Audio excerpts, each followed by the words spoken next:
everybody, welcome to this week's edition of Rugby League Back Chat from my kitchen. Hope you're staying safe, hope you're keeping well, keeping yourself entertained. If you're not well, hopefully this next hour can give you a bit of comfort. I've brought along two of the characters of the game. First up, we've got the London head coach, Danny Ward, and last resort, I've got to say, but he's here anyway, Scott Murrell, the Halifax captain. Gents, how are we keeping? We're all right, yeah. How are you? Yeah, all good, mate. Thank you. Thank you for coming, especially you, Scott, because I messaged you about 10 minutes before we were supposed to go on show, and then it actually turned out about an hour and a half before, because Wardy's been faffing around trying to find some headphones, and he also couldn't figure out how to make them work as well. And I think you're a bit conscious about about how far they're sticking out your ears as well, aren't you? It's just old lugs, isn't it? It's full of air. I should have shaved them. Like knuckles. Things, yeah. And we've all got plenty to laugh and cheer about in a minute anyway, because Scott's been given £16 million, only a loan, but we can get plenty of bottles of Prosecco or whatever rugby league players drink nowadays with that. What we're gonna do with it on a serious note, Wardy, I guess we've got to be fairly sensible and not spend it on a big night out. It's got to be on it, and from top to bottom, right from the grassroots, the junior clubs all around the country, you know, right to the top, to the Premier Comp in Super League, and whoever needs it, wherever it's needed most. But like you said, it's a loan, and it's got to be paid back. So I'm sure the RFL are doing the due diligence on everyone who's coming wanting some help, and hopefully it gets us to the other side of this, and we're in a stronger position. What's the thoughts of players, Scott? Because there's been a little bit of talk that the players' union have said to certainly Super League players who are part of the GMB, well, you were part of the losses. We can start looking at getting some of your wages back now. Are players thinking that, or is it a bit of do they realise that it's maybe not going to be able to go as much to that as they'd have hoped?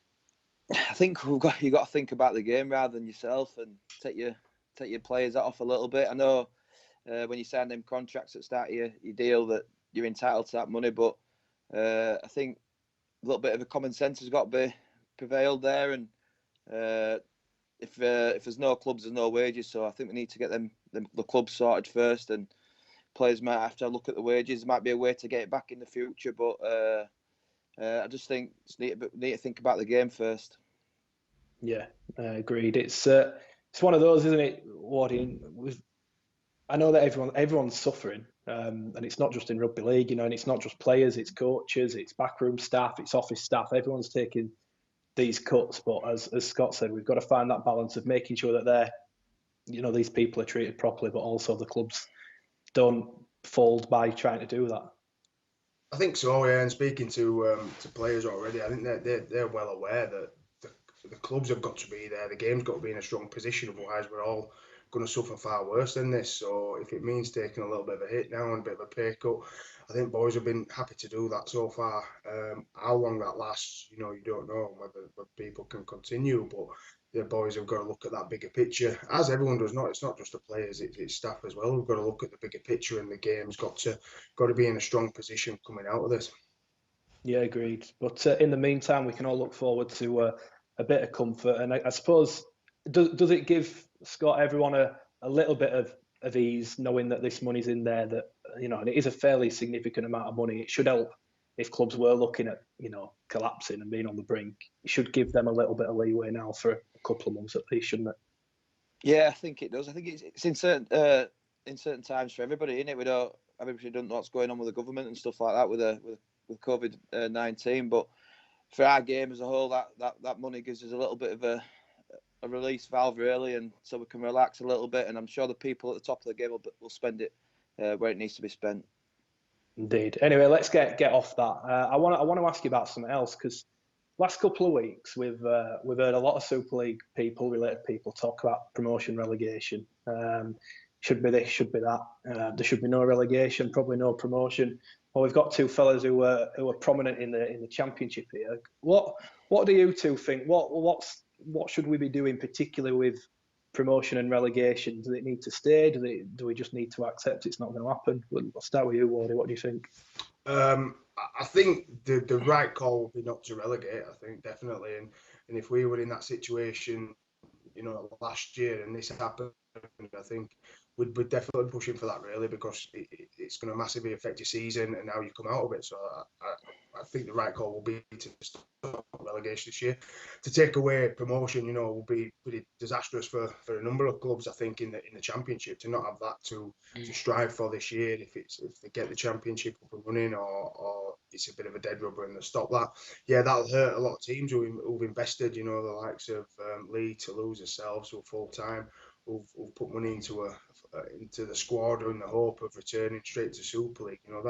That'd hurt us going into next year, and certainly receiving less funding as we would do.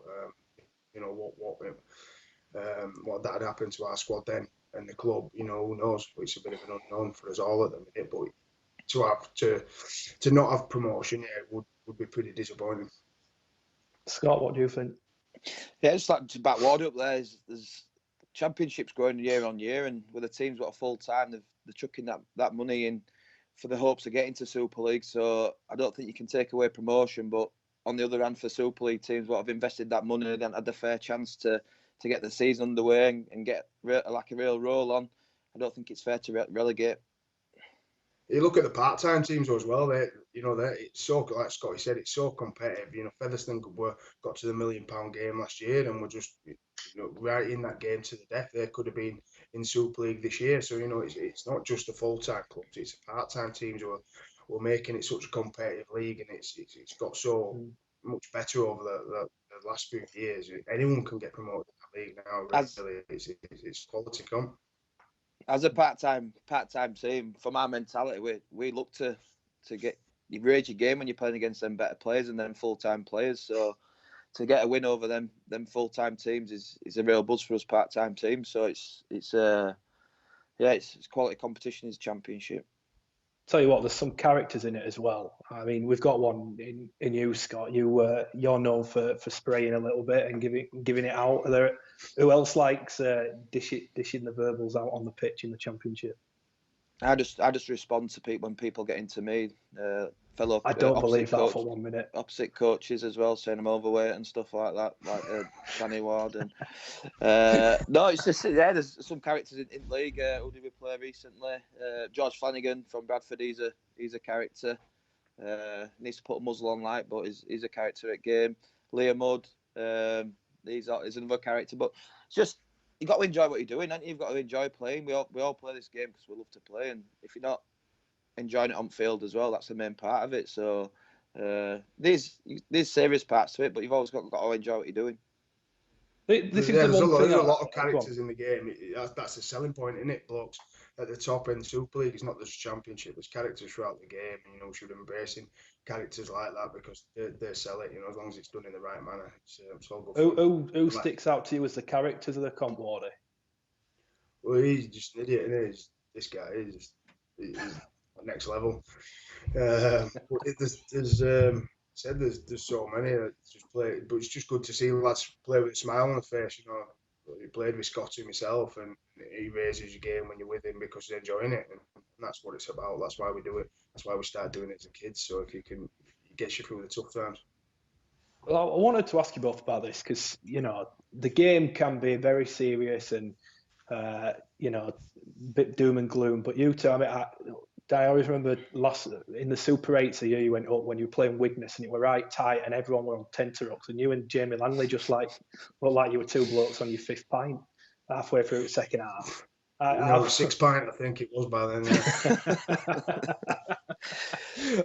How do you? It must help just that you can clear that up because Langer's farted and he was wafting it with his clipboard, and it was made out that it was me who'd done the damage, and Langers was wafting it with his clipboard. This all got caught on Sky. People who inside the Broncos know that that's Langers' technique when he's dropped one, not the opposite, not defence. That's attack from Langers. So I just want to clear that up now. That it was him who done that deed on Sky. But yeah, it wasn't a good look for us as trying to go for promotion. And you've got your coach giggling like school, dropping bombs at back at classroom. But you gained a lot of admirers from it, though. That's the thing, because it stands like that. Scott, you're the same. I mean, Christ, you took your top off and got your rig out on BBC after you got in a Challenge Cup semi-final. Again, you don't seem to take yourself too seriously. It must help when you can do that, especially on the pitch when you've got blokes who are absolutely G'd up, wound up, and you can just take the mick out of them. Yeah, I think there's a time and place where you've got to switch on, and in them games, it's scenarios where you're playing with the ball, you're switching on there. But when it's a little break in play and I'm getting called you fat B all game, I just thought I'll let them see what they're missing. Just got me belly out and thank started God it was the top, because normally it's the bottoms that come off first. When That's after a few pints, that one. Scott, who have you been able to wind up the most on a rugby pitch? I think it was Peter Matautia when he was playing for Lee, and they were going through a bad time. They just come down from Super League. I think they've just been relegated. Kept a few of the star players, and we were beating him at half time, and he'd made a few errors, and I just said, "Have you played NRL?" I was just winding him up, just giving him a little few thingies, and then he cocked one back to give me one, and then he says, "What are you going to do?" I says, "No, why?" So yeah, probably him really.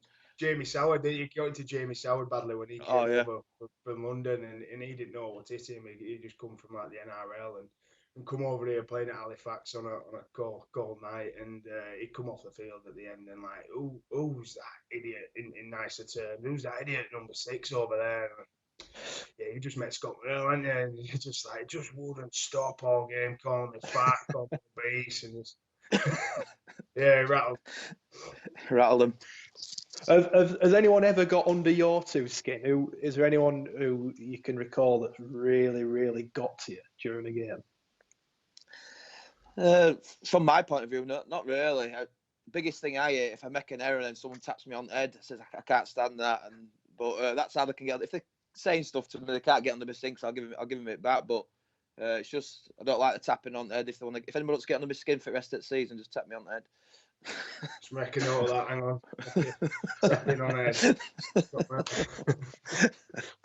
What about you, Wardy? Anyone who you recall are really not too much? Obviously, you had your battles on the field, and there were a couple of players who you didn't particularly like. But again, I think when you're kind of enjoying yourself and you do play with that smile on your face, you don't take things as serious. You can kind of brush off the mistakes and the people who you can't control. You kind of just you can't deal with them. So just take them out of the equation, because you're not too bothered. You're a bit relaxed and you're laid back. Whereas the ones who are uptight, you can wind them up even more. What about from a coaching perspective? Is it the same? Is it still that same sort of camaraderie banter during it? I suppose not during a game because you're miles away from each other, but before and after with what's said in the press or whatever else. I think so. Yeah, I have a decent relationship with the most coaches and have nice relaxed chats before, afterwards. It's all pretty good relationships on the touchline. It's nice. I just want to. One thing I wanted to ask you about. We've got a bit of time to talk about this. It's a £1 million game that you won in Toronto.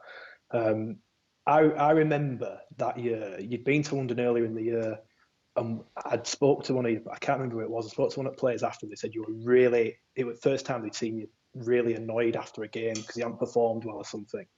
You went back. Obviously, had that incredible victory. I just wanted to get your memories about that trip to Toronto and what you remember about it. Well, we've been over.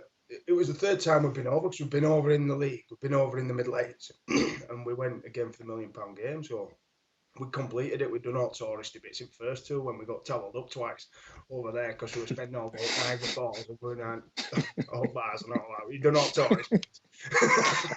Low smoke. So we went over and dead serious for £1 million. Like, so, right, we better switch on this time. We want open top bus ride out of the city. We'll switch on. So it was just we always kind of coming back the second time in the middle eights. We always kind of it just felt like it was going to happen, that we was going to get him in the £1 million game, and we just come away thinking next time we come back, we'll get him. We know, because each time you go, you fix a few little bits. Like, we won't do this, we'll do this next time. We'll train there, we'll train this time, and it was getting better every time. So it was just great. The feeling when we went just was like we was going to win. I always felt that, and even in the game, we just kind of had that feeling that we was going to get the job done. And boys were just so fully focused on just getting the result. And yeah, I mean, it was just unreal game. The scoreline and just the tries that we stopped and the defensive effort. Yeah, it was just unreal. And see that bunch of folks, a lot of London lads who come through the system together as well, enjoying games like that together. They never leave you. Well, the game itself, it was one of the most tense games I've ever seen. They want to try, scored. It felt like the more and more it went on, it was like, oh my, London could actually win this. Oh, they're gonna win this. I mean, what was it like for you coaching? I can't imagine you having a laugh and a joke during that one. Again, I think I felt tenser during the build-up in them mid-eights. Like we played Halifax at home in one game, and I was losing my mind in that one because that was tight and beat us by 2, didn't you? Lost made at half time, and I went through bigger periods of tenseness throughout them mid-eights. The last game, like I said, it just felt. You just know, Scott, you'll know when them games and then when you're in them sheds, and you just kind of have a feeling that everybody's on, and it just relaxes you. You can look at the lads and know they've got this. You've done all your work throughout the season. You've done your work through the week, and you've got that feeling. And when you see how the lads are defending and they're working hard for each other, it just relaxes you. It did get obviously a little bit tense towards the end. I remember when Spencer run over Bob Bezic and the clock got stopped, and we're running up to the timekeeper asking how long's left, and we've got 7 seconds, and then the message came up that Kieran's just going to run backwards, and we went, yeah, that sounds like a good idea, and then we thought about it. We looked at each other, me and Lang, and what have we just said? What's he going to do? This is going to go horribly wrong here. So then we're trying to say, Lang is trying to work out how far you can run in 7 seconds on a pitch, and then it just all became like a big maths equation. Like, how far can you run? Is it going to? And it was just lost his mind for like a few seconds there. But the final whistle was just a massive relief, and it was just awesome. Well, I'm going to ask you about the celebrations after, but we're going to have to take a quick break. We'll be right back.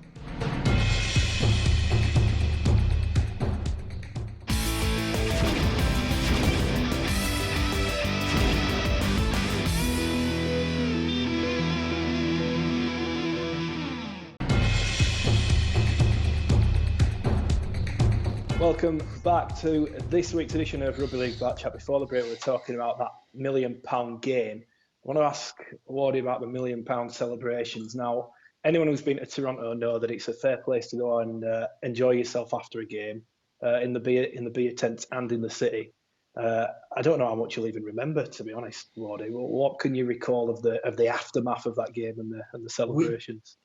We flew home straight away after the game. So whereas before, previously, yeah, we always had that night after the game, so the boys would go out obviously and have a drink. But yeah, because the game was on a Sunday, our flight back to Gatwick was on Sunday night. So as you know, it's a great atmosphere there after the game. Even when Toronto had lost, the atmosphere was unbelievable. In the beer tents and the music was pumping. So the boys were all having beers together. Then we had to just get straight back to the airport. So the boys just got straight in the civvies and got straight back to the airport. Obviously, they had a couple more drinks back at the airport, obviously, and it just flew. A few on the flight. Flight's about 5. So you fly overnight, so it's just mental. Then you just land in Gatwick at about 10 in the morning. You don't know what time zone you're in. You don't know what day you're on. You know you've got to go out again and keep celebrating, obviously. So you just got to toughen up and just crack on, haven't you? But it was just blurred into one big 24-hour block where the boys got back to the ground at Ealing and saw all the staff back at Ealing, which was great. And then the boys, you just leave them to it, don't you? Let's go and crack on. And we just had a little drink as a staff, but it just got to about 6 o'clock and we were just all deflated and just tired because it had just been that long trip that and I'd not seen my family for about 5 days as well, so I just ended up coming back and seeing the kids and the missus, and it was. But fantastic all in all. But it just blurred into one big mess. I can't believe that you will have turned down the opportunity to sort of fancy dress night out though after that, because it is well known. Yeah, well, because I'm going to say it's well known that you are Rugby League's king of fancy dress. So what can you tell us? Oh, you do take it. I've seen some of this. I mean, I seem to recall, didn't you get splashed in one of the national papers at one point in fancy dress? Yeah, that was me, like Olivia Newton-John. It was like an 80s 80s aerobics outfit with a big ghetto blaster, and obviously a woman and fake boobs and all that. And that was probably one of my highlights. one of the S&C guys, he put it on his Twitter just for a laugh, like, and then all of a sudden it just got retweeted ridiculous, and I think the Sun picked it up and put it in the back of the papers, and so it's never with the lads. I leave the lads to go out on their own. We don't go out as a staff with the boys, but at the end of the season, you obviously have a drink and unwind, and been quite sensible in the last few years. Maybe I've calmed down now, but yeah, I did take fancy dress quite seriously at one point. Didn't you have skis one year, Wardy? You are? Didn't you go out in skis one year? Yeah, that was probably my best one because they were all handmade. I thought that was your best one. An 80s retro ski with like lycra pants, fluffy leg warmers, and I made my own skis and taking like the foot bit, the foot bits that you attach your feet into on a rower. I'd strap them to some bits of wood, and away I went. That was clunking around London in skis. Push was interesting. Muzzy, you're not getting away with it because you've done some fancy dress as well. But I was told that on a night out in Black, you went on a team do to Blackpool and you got a taxi home. Yeah, I did. That were this year, that Matthew. What made you get a taxi home from Blackpool? I'd had too many beers and I wanted my own bed. Thrown out everywhere.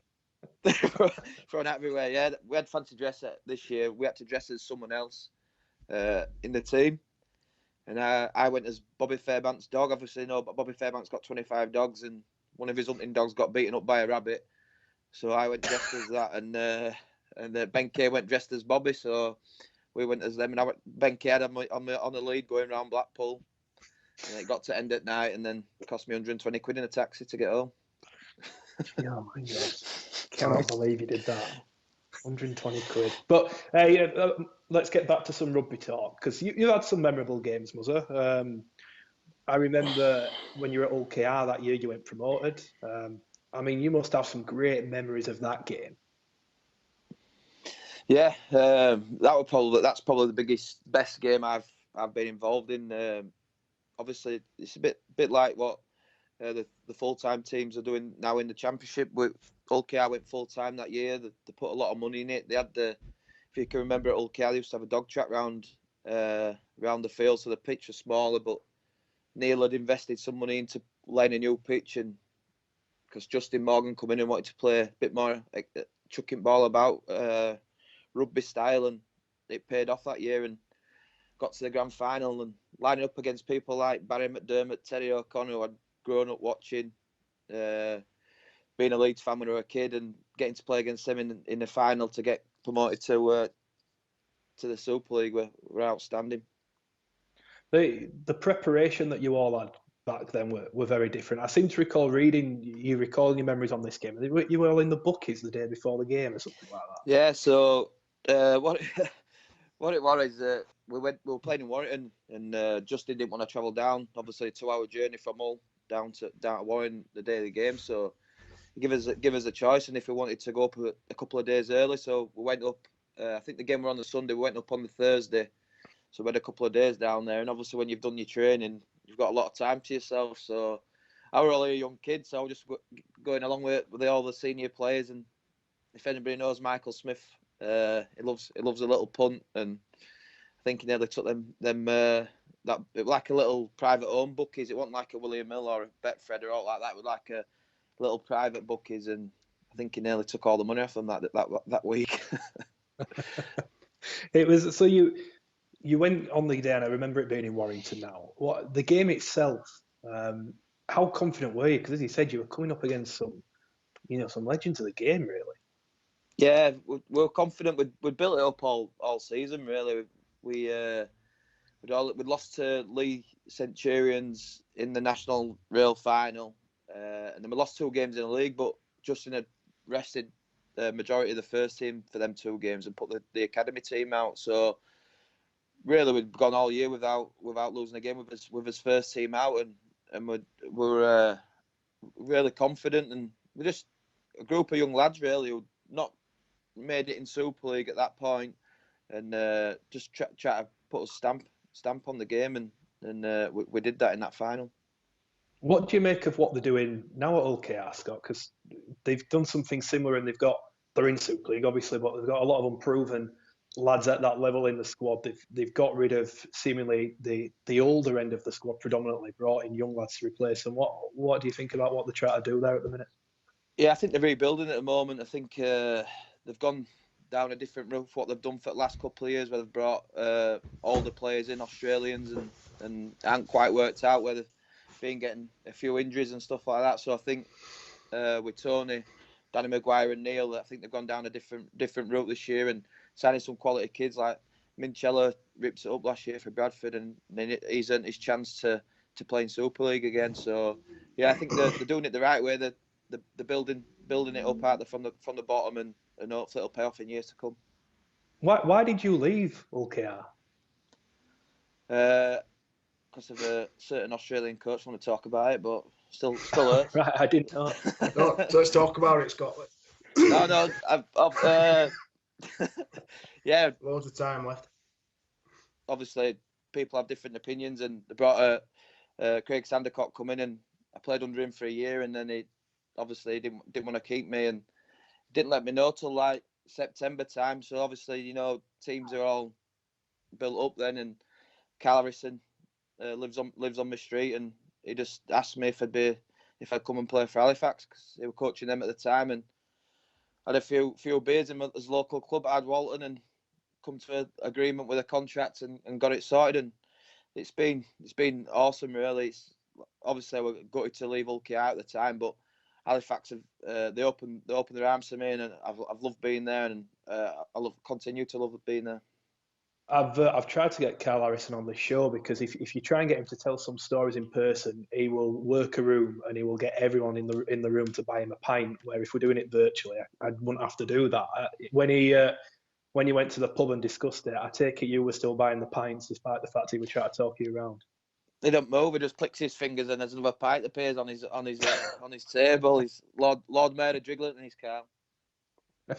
and Halifax, I mean, you've had many memorable games there. It's been there a long time now. Is the one game that stands out for you as the most memorable from your time at Halifax? I think there's a couple, really. It's always nice to beat Bradford, being a Leeds lad, and seeing the hatred what Halifax have for Bradford. So probably every game we beat Bradford's been up there. But the Toulouse away, when we had to win, I think it was 2016, 17? 17, wasn't it?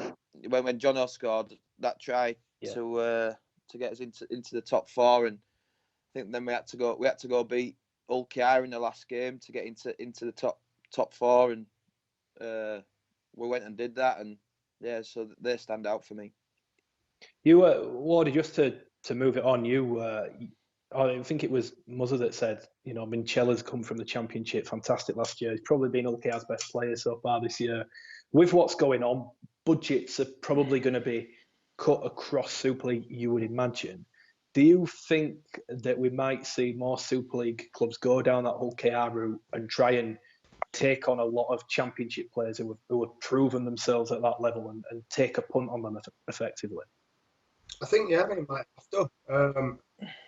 I think Ulkia approved this year. We had a lot of Championship lads last year who stepped up and played Super League and handled it, and improved each week. It just shows you what there is outside the Super League at the top of the champ there. Some players, and same at Super League clubs, a lot of good young players as well who would be good to see get a chance this period now as well. You might have a lot of talent who not had the chance to shine before being given a crack. So we always London, we look kind of young player who's on the fringe of Super League teams who can't quite get in because they might have some internationals in front of them. So we like to give them a pathway down here where they can play first team and continue with the development. So there is a lot of players. They're just looking for a chance. Yeah, Scott, look, there seems to me so many talented players in the Championship that have never got that opportunity. I think I said, Dane Manning, I've watched him for years and I think he's tremendous, but never got that opportunity. Why is that? The man who's played Super League, he played for Leeds, I think, when He played debut against right me at the start of his career, didn't he? He's never got the gig since. And you recall, I mean, from his days at Halifax and Feven Batley, he's been consistently very, very good. And I don't want to make about Dane Manning, but there are loads of players like that, aren't there? Yeah. There's loads of players, but obviously when it's a tough call for championship players when they get into 26, 27 years of age and they've got a decent job. They're earning 35 grand with a job, and then they're earning the rugby money on top of that. If they're looking for a chance in Super League, they're probably going to get offered 25 grand, 30 grand. So it's up to them if they want to make that sacrifice, losing that bit of money to have a shot at Super League. But when they've got families, houses, mortgages, cars, and stuff like that, you've got to pay for it. It's some you got to weigh up the pros and the cons of it, and but there is, like you say, there is quality players in the championship what do deserve a shot. But obviously, sometimes they don't get on them at 18, 19, 20-year-old. They might not be ready to play Super League. They might need to get some games in the championship and then step up. Have you ever been offered the chance to go back? Sorry, Warren, go on. I was going to say, I think there's also so much pressure on Super League clubs to take that punt on some younger blokes with a threat of relegation every year as well. You don't have that time to develop some of these blokes who are in the championship, and it might be seen as a bit of a punt from Super League coaches to go and give someone a chance. So I think it comes down to that as well, and certainly the cash side of it, like Scotty said. Have you ever been offered the chance to go back to Super League, Scott? In me when first couple of years at Halifax, I did, and then but spoke to Carl and he had what his plans he had in place. It weighed out better for me to stay at Halifax, and that's what I did. And now I think this is my 8th season. Now going into my 8th, or started my 8th season and we've stopped. But yeah, I've been there 8 years now. I offered you about you going here last year, and you turned me down. I offered you my couch and beer all last year, and you turned me down, Scott. You can walk my doors twice a week. I think Scotty were on about you got to Leeds a couple of years ago, wasn't he? Wasn't even that long, I don't think. Yeah, it cost me £100 that. It must have been nice that though. The legend of the game telling you, saying Leeds should sign you. No, yeah, it's nice to hear stuff like that, but it's I'm a realist as well. As if I get ball with 5 meters to go at line in a clear gap, I can't get through it anymore. Matthew, similar shape. I've never been blessed with pace, Matt, but no, it's just I'm still playing because I still enjoy it and play with a smile on my face, as you know, like we said earlier. And as long as Halifax want me and I'm still enjoying it myself, I'll keep playing. Good on you. Right, we're going to have another quick break before the final part of this week's show, where we'll have much more rugby league chat. We'll be right back.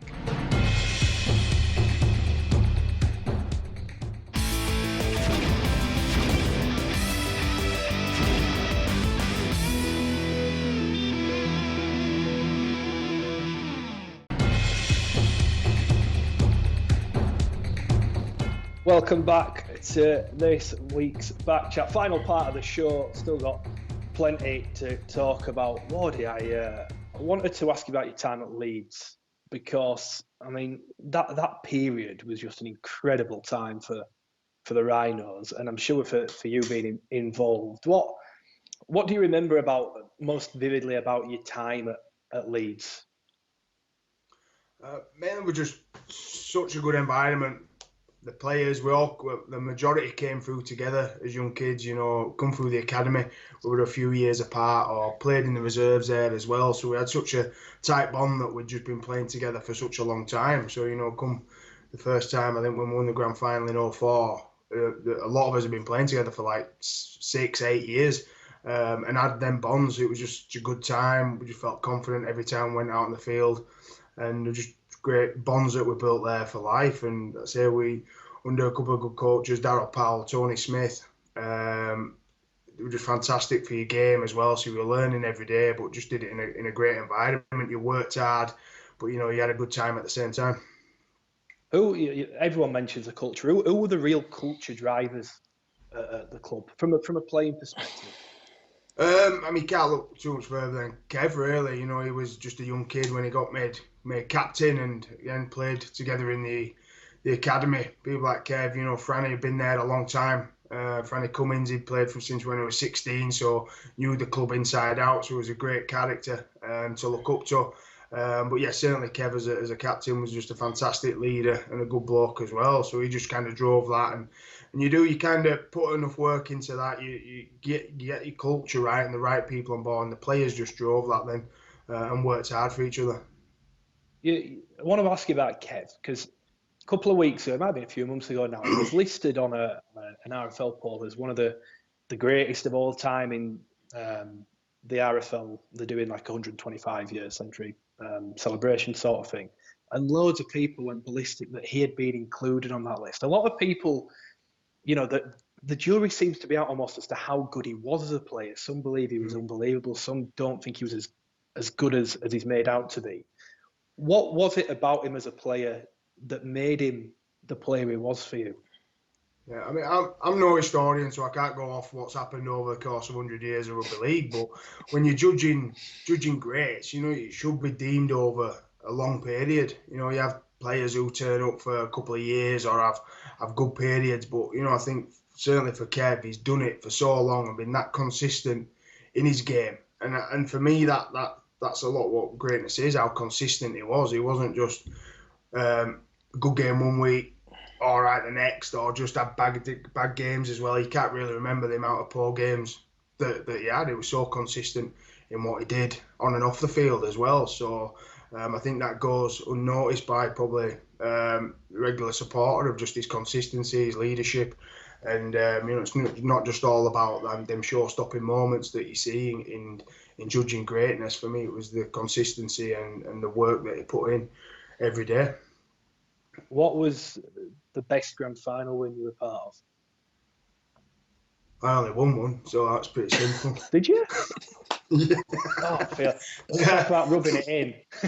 Lost just that one. No four, so yeah, easy question. What I mean, that was a massive one for the club, wasn't it? Yeah, it meant so much to everyone.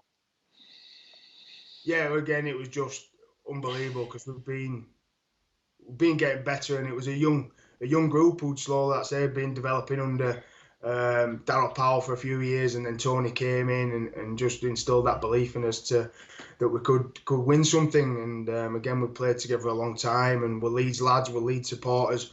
Growing up, we knew how long the club had been without winning a title. We knew what it meant to the club, to the fans, each other, and yeah, it was just an unbelievable moment. You know, come final whistle time, you couldn't quite believe what you'd done, and then you just saw the reactions of your teammates and the emotions running around, and it was, yeah, again, memories that'll stick with you for a lifetime. What do you remember from the build-up? Is there any particular memory, you know, in the sheds or going to warm up that you recall? I mean, you can't forget the atmosphere going out to warm up. You know, they said just soak it in the warm up, take your time, build up slowly, and just soak everything in. Really, you know, I think we'd lost to Bradford 2 weeks earlier in the semi-final, so they put one on us there. But again, we just went in confident. Tony built that into us that we knew each other would just do the job, and yeah, what an atmosphere it was. And just, let's say, we'd not been to Old Trafford before, so it was just a bit, yeah, overwhelming at first. But once you got a warm up out of the way and you walked out, it was just like any other game, really. What do you recall about your grand final win, Muzzer? My grand final for championship. I was taking the mick, to be honest. Oh, no, yeah. You were winding Wardy up that he'd only won one. I would no. You just joined us after. I went to academy then when Wardy won his grand final, and Leeds just didn't build it up for the first team as well. They made it part of the club, and we had a full day out there on a bus and with all the office staff and stuff like that, a few beers, and when they won that grand final, we were going absolutely mental in the stands with the fans and the staff of the club. And just to think what you were saying about Kev, I think is whichever position you put him in, though, if he played standoff, scrum half, hooker, loose forward, he'd always be the best on the field. So I think he is one of the greats of our game, and he did that for a long period of time. What was it like being at Leeds' academy at the time? Again, you were there, and some of the players that you'll have been able to learn off and watch must have been amazing for you. Yeah, that's a big thing about the culture they had at the club. The year after 2005, that's when I first signed my first team contract with Wardy and stuff like that. And the real, like, obviously being a Leeds fan, going into that first team dressing room, a bit daunting really, and they just open armed you, welcomed you in, and not just on the training part, but going for coffees, going for that. You're part of that team, and that's what it meant to feel welcome in the first team. It's not us and the young kids. It's a full team, and Wardy and all the team used to stay out and do extras with us and try to make the young players better as well. Took me under his wing, did Wardy, and had a few good times in Dublin. Coffees, going for coffees. Well, we're gonna go on then. Tell us about Dublin. Oh, silence. Me or Wardy? I'm with you. Free the Dublin one. Never been. Don't know what you're about. I don't know what you're on about now. I've never been. I was going to say, Scott, I mean, some absolute legends at the club that time. But of all the players that you had to learn off, Danny Ward must have been right at the top. Yeah, I think that's why we're so great friends now. That's why we still get on and have a laugh. Yeah, he's been a good player as Wardy, but he's an even better coach, ain't he, Wardy? Thanks, mate. Wardy, I was going to say, I seem to recall you kicking a drop goal once. What? Am I making that up? Never talk about that, do I? About. Yeah, I did, yeah. It were on Sky. My 21st birthday, I think. Castleford, wasn't it? Hull, at Boulevard. That's a Boulevard. Yeah. Were you losing at the time? Yeah, 6-0. So I made it 6-1. What made you go for a drop goal at 6-0 down? Well, I'm just a half back trapped inside a fat man's body, and it just instinct made me number 6 in me. It was it will play five. You are. Well, them cougar boots with steel toe caps you used to wear. That's it, yeah. 2-inch studs. It was play 5, and Rob Burrows had put a little grubber through, I think, and it just hit one of the old players, landed up in my arms. So, and it was one back to one or anything like that. So just absolutely just slipped it from, I think it was about 45 out into wind. And it just cruised over, and then you just couldn't believe what happened. Everyone was just laughing. Running back, and we were 6-1 down still. And we're just all running back for a kick-off. Like, what's just gone on there? And we're just, I don't know, just an absolute brain explosion. And just bobbed one over. We ended up winning though. We won, I think we ended up scoring, which made it 7-6. And we was winning right up to the end. I remember, I think Keith scored to spoil it, because I was hoping it was just going to stay 7-6 and it'd be my winning drop goal. And then I think Keith ran down touchline towards the end, and it ended up being 13-6, I think, at Boulevard. But that was one of them days. I think we just had kids playing. It was like, say, Robert had been about 18, 19. Danny Maggs was probably playing. He was same. And we're just a team full of kids who went, we're not an hope. We're going to the Boulevard and getting a win. And we managed to jag one. But yeah, Keith stole my glory a little bit towards the end, which I'm still guilty about.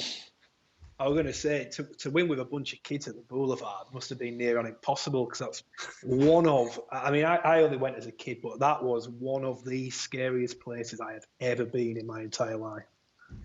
Yeah, pretty intimidating. Certainly like the cage when you come out as well. And they had that little cage where we were all banging on the sides and rattling and shouting at you. It was really, and it was always cold and rainy in it, and all. And it was just really intimidating. One of them old-fashioned rugby grounds, which were great places to go get wins, but you know, if you were on the wrong side of a result, there were tough times there. Was it the worst one? For both, I guess a question for both of you: which is the worst away ground to visit? Well, I don't have a worst ground really, but worst conditions I've ever played in. Can you remember working in 2015? I think it was full of puddles and that. Should have called it off and went out. We played and it was absolutely freezing. And Adam Tangata were getting a hot shower at half time, not to realise that we've got to go back out in it in his full kit. But it's not. I enjoy playing up there, but it's probably worst pitch I've played on. Willows was always tough going there because Willows were great. Again, you had that cage when you ran out on the field and such an intimidating ground. And the one where they had the end where they had the nightclub on the end and the fans would just be hanging on the steps there Phoenix after about Night. 10 beers, and you'd go back to take a kick off the back line and you were just getting absolutely rinsed by a load of drunk Salford people. That was pretty intimidating at the time. But the great character them grounds, like I say. I like it now where it's all modern, but yeah, it's nice to remember the Boulevards and the Willows. It was tough times. Wilderspool was another, wasn't it? That was a scary place to go. Oh yeah, that was up there. Wilderspool was really tough. We had the big steep steps going up to the pitch side, but yeah, it's not as intimidating now, is it, going to some of these nicer newer stadiums as the old days? Did they have a gym? Like I'll play there in an academy. You know, you run out. Had like a snooker club, didn't it, up on the left hand side? Yeah. Snooker club there that used to look out onto the field. It was, I think, it's good quality, right? And it was a scary old ground. And as you said, that the grounds have become more modern now. So I guess has the intimidation of going away from home gone now? I can't think of many places that replicate that anymore. I think probably a little bit, yeah. Because I mean, that was one of the tough bits about going to Willows, where you had the changing rooms under the stand, and it just sloped down there, so you were sat like just scrunched up like that on like when they get emergency chairs out at Christmas, and they just had a load of odd bod chairs knocking around, and just kit was scattered everywhere. Toilets were leaking as soon as you go in, so like already within about 5 minutes, lads have blocked toilet, toilets overflowing, that's steaming down into changing rooms. You picked all your bags up, you've got your bags on your knee, and you're trying to prep yourself to go out and play a Super League game. So it all adds to the intimidation of going away from home. And then, like I say, you walk down the little caged area, what fans are hanging on, and it can be pretty daunting. Obviously, you get used to it, the more you play there and more experience you get. But for young kids going there, I remember, it was pretty tough and intimidating. I guess it's different now, Scott, as we said about you don't have these old school nasty grounds to go to. But I think of any player that I've seen in recent years, you must take more grief than pretty much anyone. Who dishes it out better than anyone? I think I get the most off Featherstone fans. That's the most abuse I get off supporters when we scored at Blackpool and that one run on field to try to shoot me because I got my belly out. I think they do hate me with a passion, to be honest. But talking about grounds, what you I hate the 4G pitches now what Wardy's got, because I like it when it's muddy and when it slows everybody down. But when you get Kieran, what's your winger called? Kieran Dixon. When you get him running at you on a 4G field with best feet you've ever seen in your life, it's no good for us fat old men. Can't get to you. You stood out on wing half at time, just trying not to defend. It's hard to get to you on them 3G pitches. You know, stood in dugout half at time. Talking to you. Tackling. It's in dinner suit. I'm still playing. Some weird. I mean, you two are, you're obviously good mates. Is it a bit weird for you, Wardy, coaching against him? Because over the years, the last couple of years, I know you had the year in Super League, but you've sort of been a little bit 50-50 at Fax and at London, haven't you? One at London, Fax and one at Fax, sort of thing. Yeah, I mean, they knocked us out at Challenge Cup, didn't they, last year when we were in Super League as well? So we've had some decent battles over the year, and it probably is about 50-50. It's always tough going over to Fax because, like Scotty says, they don't half raise the game when they're playing a full side team, and certainly London, they always raise the game for it and try really hard. So they've been good battles. We've played them a few times in the middle eight, so we've had them like three, 4 times a year sometimes. So like I say, it's hard work to come up against. Is Scotty flying about and just annoying everybody, kicking everyone to death, and not making any tackles. If I were just to quickly pick your brains, we've got about 30 seconds left. If you could pick one player in the Championship that wreaks havoc more than anyone, who is it? Apart from Scott Murrell? Yeah. The Toulouse lads, Ford and Corella, I think they work really well together, and they've had a good partnership over a few years and caused us a lot of problems. So, really got a lot of admiration for what they do down at Toulouse and how they play the game. Again, they like to throw the ball around, and them two wreak havoc when they want. Muzzer, I'm not going to be able to ask you because we've run out of time. I'm sorry. Cut it there. we do genuinely need to wrap up there. Thank you so much for listening. Thanks to Wardy and to Muzzer for joining us on this week's show. Stay safe, stay well, and enjoy what we've got to offer. We'll be back soon. Take care.